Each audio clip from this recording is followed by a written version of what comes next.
man said to be the mastermind behind a methamphetamine drug ring and his right-hand man have been sentenced today. Stephen Blance and William Berkland, both members of the Mongrel Mob, pleaded guilty to a raft of drug charges early this year. Today they were sentenced in the High Court in Wellington. Our reporter Laura Dooney was there and joins us now from the Wellington studio. Hi Laura, lovely to have you with us live on Checkpoint. What happened? Yes, so this afternoon Stephen Blance was sentenced to 14 years and 6 months in prison. He'll be there in prison for at least 7 years.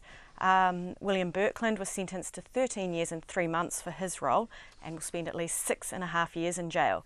Now, both of these men were facing a raft of charges for the possession and supply of methamphetamine. They were operating out of Tawa, so in sentencing, Justice Judge Collins said they caused a huge amount of harm to the community there. That's the wider sort of Porirua community. Now, the convictions of these men came as part of a wider operation that police named Operation Walnut. In April last year, they seized drugs, guns, cash, stolen vehicles, and more than $2 million worth of assets. And that led, obviously, to these convictions and the convictions of some other people. 2 more people are still facing trial for these charges.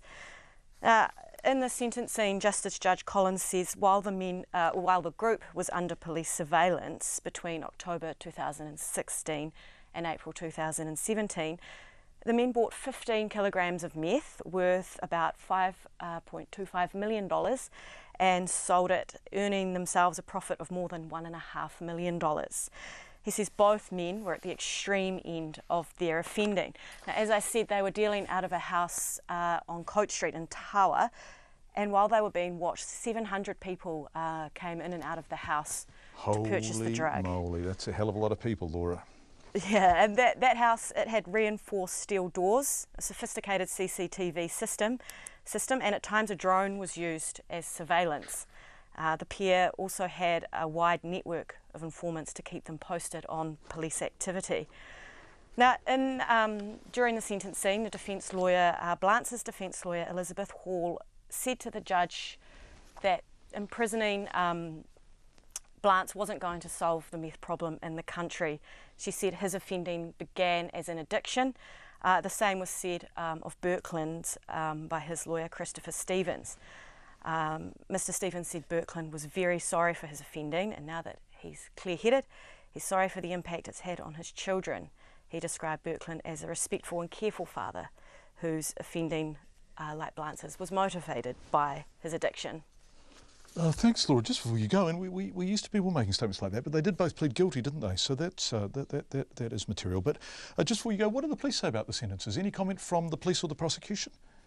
Yes, the Police Detective Senior Sergeant Tim Leach says police are delighted with the outcome. The sentences handed down reflect the harm that the pair were causing with their offending.